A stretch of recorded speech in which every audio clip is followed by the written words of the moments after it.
Bonjour à tous et bonjour la famille. J'espère que vous allez bien et que vous êtes bien connectés ce matin pour écouter la parole de Dieu. N'est-ce pas, notre Dieu est bon? Ça me fait plaisir de savoir que vous êtes là et que vous écoutez. Alors, je vais commencer en priant. Seigneur, je te dis merci. Je te remercie pour l'occasion, pour l'opportunité que tu nous donnes ce matin de partager ta parole. Seigneur, je te prie de donner l'autorité, de l'onction, de la puissance aux propos qui vont sortir de ma bouche. Je prie que cette parole bénisse quelqu'un, bénisse la vie, Seigneur, de tous ceux qui vont l'écouter. Et merci, Seigneur, d'agir au travers de cette parole. Que toute la gloire te revienne au nom de Jésus. Amen. Amen. Amen.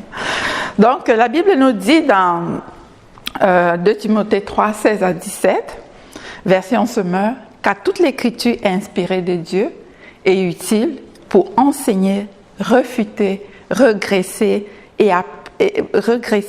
et apprendre à mener une vie conforme à ce qui est juste. Ainsi, l'homme de Dieu se trouve parfaitement préparé et équipé pour accomplir toute œuvre bonne. C'est le but de mon enseignement ce matin. Refuter, regresser, afin que nous puissions porter du fruit pour sa gloire. Mon message ce matin s'intitule « Portons du fruit à chaque saison ». Et mon texte de référence, on va lire dans Marc 11, versets 12 à 14 et 20 à 24. Je vais lire dans la version Le Semeur. C'est l'histoire de la malédiction du figuier. Alors, verset 12. Le lendemain, comme il sortait de Béthanie avec eux, il eut faim. Il aperçut de loin un figuier couvert de feuillage. Il se dirigea vers cet arbre pour voir s'il y trouverait quelques fruits. Quand il se fut approché, il n'y trouva que des feuilles, car ce n'était pas la saison des figues. Verset 14. S'adressant alors au figuier, il lui dit que plus jamais personne ne mange du fruit venant de toi. Et ses disciples l'entendirent. Toujours dans Marc 11, verset 20, le lendemain matin, en passant par là, ils virent le figuier. Il avait séché jusqu'aux racines. Pierre, se souvenant de ce qui s'était passé, dit à Jésus, « Maître, regarde, le figuier que tu as maudit, il est devenu tout sec. » 22, Jésus répondit, « Ayez foi en Dieu. Vraiment, je vous l'assure. Si quelqu'un dit à cette colline, « Soulève-toi de là et jette-toi dans la mer », sans douter dans son cœur, mais en croyant que ce qu'il dit va se réaliser, la chose s'accomplira pour lui. C'est pourquoi je vous le déclare. Tout ce que vous demandez dans vos prières, croyez que vous l'avez reçu et cela vous sera accordé. Amen. Amen. Plusieurs commentateurs bibliques pensent que cet événement a eu lieu au printemps. Nous sommes quelques jours avant la Pâque, c'était le printemps. Jésus est avec ses disciples, il a faim. Selon moi, étant homme, Jésus avait faim comme vous et moi pouvons avoir faim. La preuve en est qu'il cherche de quoi manger.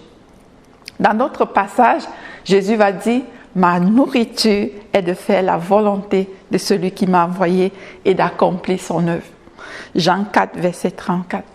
Mais dans ce chapitre, il parle de la faim de nourriture physique. Alors qu'il a faim, il voit de loin un figuier rempli de belles feuilles vertes. Jésus qui a grandi en Israël sait certainement que quand tu vois un figuier avec de belles feuilles vertes, il y a certainement quelques figues que tu peux trouver. Dans mes lectures sur le figuier, j'ai découvert que le figuier donne des fruits 2 fois par an. Et même quand ce n'est pas la saison des figues, tu peux quand même en trouver. D'autres lectures disaient que les figues apparaissent avant le feuillage. La version Parole vivante propose la note intéressante ci-après. Il faut se rappeler que le figuier donne 2 récoltes par an. La saison des figues, c'est l'été. Quand les fruits sont récoltés, l'arbre perd ses feuilles. Des petits boutons se développent et grandissent pendant tout l'hiver.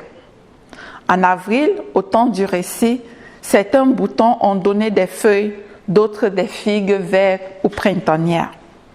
Puisque Jésus a vu des feuilles à ce figuier, il a pu espérer y trouver aussi des figues printanières. Tout le monde a le droit de les manger, alors que les figues d'été sont réservées aux propriétaires.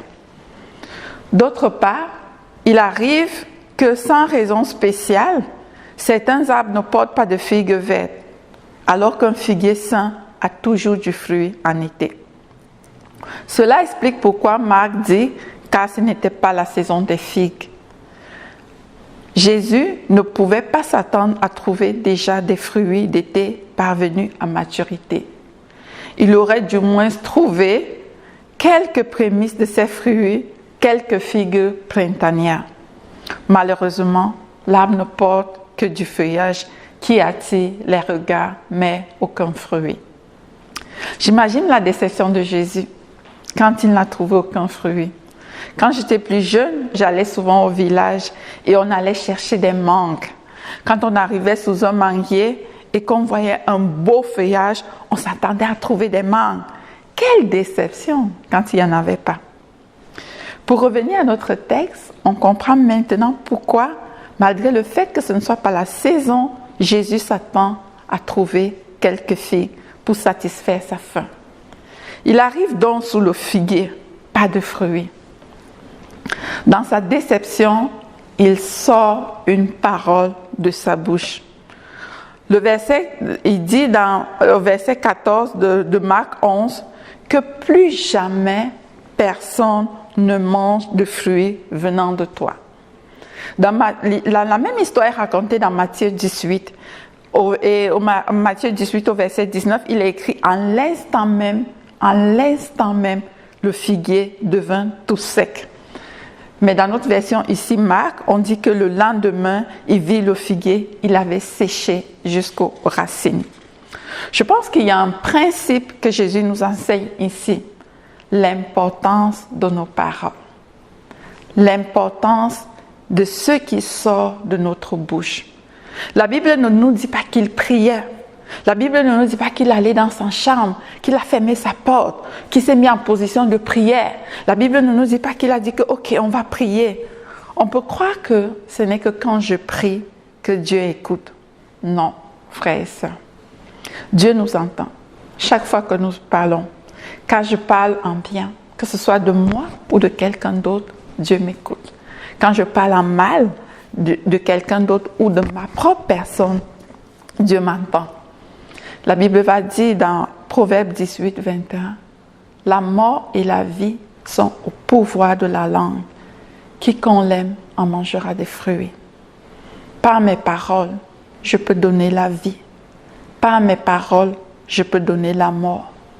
Je peux maudire ma vie, mon mari, mes enfants, mon travail.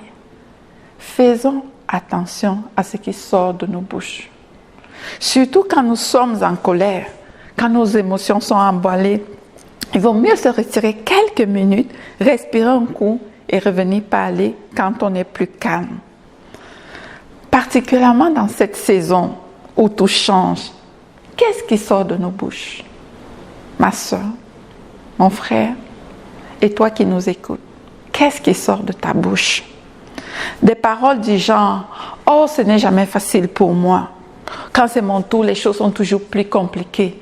J'arriverai jamais à ceci, je ferai jamais. » Ce sont des malédictions qu'on dit sur nos vies. Et ça va s'accomplir, qu'on le croit ou pas. Tant qu'on se répète des choses négatives sur nous, sur les autres, c'est ce que nous aurons. Les paroles sont comme des semences. Quand tu prends une semence, tu mets dans la terre, tu l'arroses, elle porte du fruit. Que tu y crois ou que tu n'y crois pas, l'arbre va pousser. Et donc, c'est la même chose avec nos paroles. Quand nous les disons, à force de répéter des paroles négatives, qu'on y croit, qu'on n'y croit pas, qu'on dise que c'est pour blaguer ou pas, elles vont porter des fruits. Et c'est ce qui est arrivé. Jésus a juste dit que plus jamais personne ne mange de ton fruit. Et l'arbre est devenu sec. Il ne s'est pas mis en position de prier. Il a juste déclaré une parole. Il ne peut pas dire, ok, non, je blaguais. Non, la parole était sortie. Elle a eu son effet. Faisons attention, frères et sœurs, à ce qui sort de nos bouches. Jacques 3, verset 10 dit, « De la même bouche sortent la bénédiction et la malédiction. Il ne faut pas, mes frères, qu'il en soit ainsi. Que nos bouches soient des bénédictions, que nos paroles apportent du réconfort et font du bien à ceux qui les entendent. » Éphésiens 4, 29 dit également, « Ne laissez aucune parole blessante franchir vos lèvres. » Ne laissez aucune parole blessante franchir vos lèvres, mais seulement des paroles empreintes de bonté, qu'elles répondent à un besoin et aident les autres à grandir dans la foi. Ah, c'est un verset que j'aime beaucoup. Je vais le relire. Éphésiens 4, 29. Ne laissez aucune parole blessante franchir vos lèvres, mais seulement des paroles empreintes de bonté, qu'elles répondent à un besoin et aident les autres à grandir dans la foi. Ainsi, elles feront du bien à ceux qui vous entendent. Donc, 3 choses à retenir. Que mes paroles soient remplies de bonté, aident les autres à grandir dans la foi et fassent du bien à ceux qui l'entendent. Et je répète, ce principe, je dois l'appliquer envers ma propre personne et aux autres. Je reconnais que ce n'est pas facile à faire, mais Dieu nous a donné son esprit pour nous aider.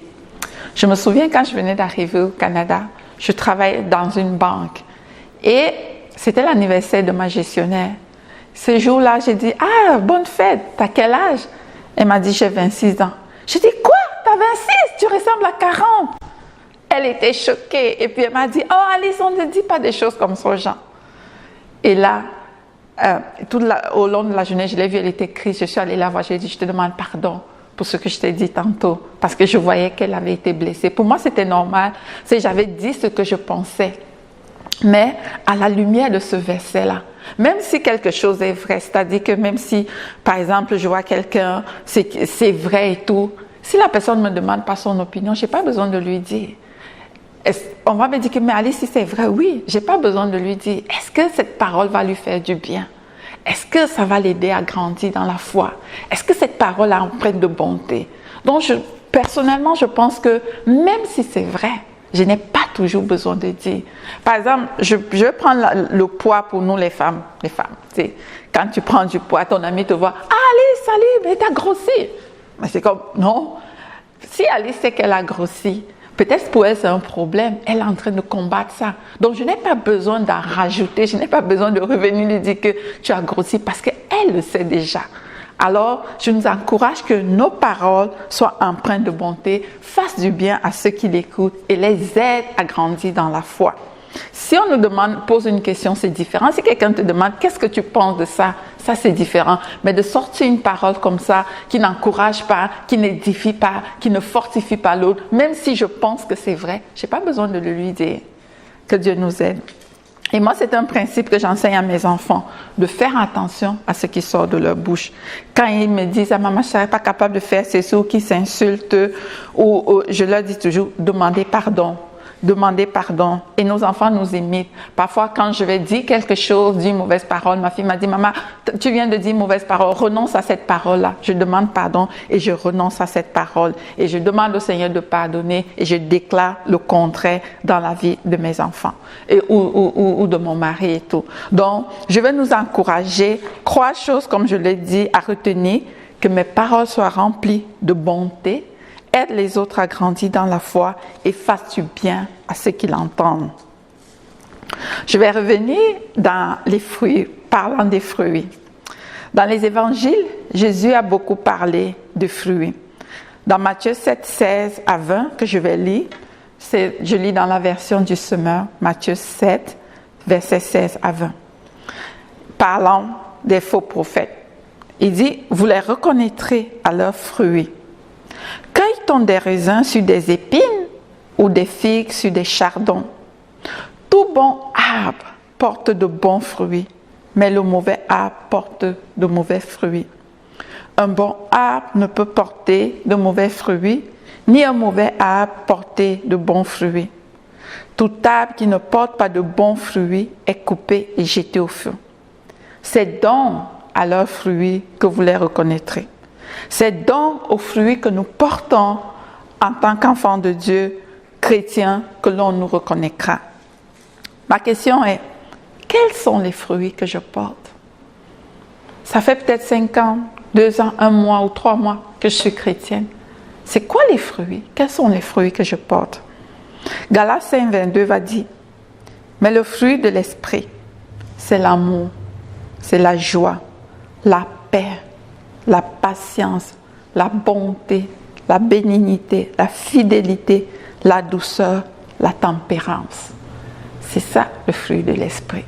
En tant qu'enfant de Dieu, quand Dieu nous regarde, c'est ça qu'il veut voir, pour, accrocher sur nous. Comment faire pour porter du fruit? Jésus va dire dans Jean 15, « Je suis le vrai cep et mon Père est le vigneron. Tout sarment qui est en moi et qui ne porte pas de fruit, il le retranche. Et tout sarment qui porte du fruit, il les monte afin qu'il porte encore plus de fruits. Déjà vous êtes purs à cause de la parole que je vous ai annoncée. Demeurez en moi et je demeurerai en vous. Comme le sarment ne peut de lui-même porter le fruit s'il ne demeure attaché au cep, ainsi vous ne le pouvez non plus si vous ne demeurez en moi. Je suis le cep, vous êtes les sarments. Celui qui demeure en moi et en qui je demeure porte beaucoup de fruits, car sans moi vous ne pouvez rien faire. Si quelqu'un ne demeure pas en moi, il est jeté dehors comme le sarment et il sèche. Puis on ramasse les sarments, on les jette au feu et ils brûlent. Si vous demeurez en moi et que mes paroles demeurent en vous, demandez ce que vous voudrez et cela vous sera accordé. Si vous portez beaucoup de fruits, c'est ainsi que mon Père sera glorifié et que vous serez mes disciples. Quand une branche est attachée à un arbre, elle porte naturellement du fruit. La branche attachée à l'arbre n'a pas à se battre pour porter du fruit. Ils apparaissent naturellement. C'est la même chose que Jésus nous dit. Restez attachés à moi et vous porterez du fruit. La question est, que signifie demeurer en moi? Et comme je l'ai dit tantôt, je l'ai traduit par rester attaché à moi. Et comment rester attaché? En gardant ses commandements, en mettant en pratique ce que la Bible dit. Je pourrais résumer par l'obéissance. Comme ce matin, nous avons appris qu'il ne sorte de votre bouche aucune parole blessante. Mettons-le en pratique. Surveillons les paroles de nos bouches. En menant une vie de prière, mettons du temps à part dans la prière. S'il y a des choses dans nos vies qu'on voit qui ne sont pas conformes, demandons à Dieu de nous aider, de les débarrasser. En lisant la Bible, on apprend qu'est-ce que Dieu aime, qu'est-ce que Dieu n'aime pas, comment je peux être conforme à la volonté de Dieu en lisant la Bible. Jésus, en terminant, Jésus nous a mis en garde contre ce qui peut nous empêcher de porter du fruit. Dans Matthieu 13, dans la parabole du semeur, verset 22, il dit « Un autre encore a reçu la semence parmi les ronces. C'est celui qui écoute la parole, mais en qui elle ne porte pas du fruit, parce qu'elle est étouffée par les soucis de ce monde et par la crée-crompeur des richesses. Les soucis du monde, les inquiétudes étouffent la parole en nous et nous empêchent de porter du fruit. » Alors, je repose la question. Quel fruit je porte en cette saison?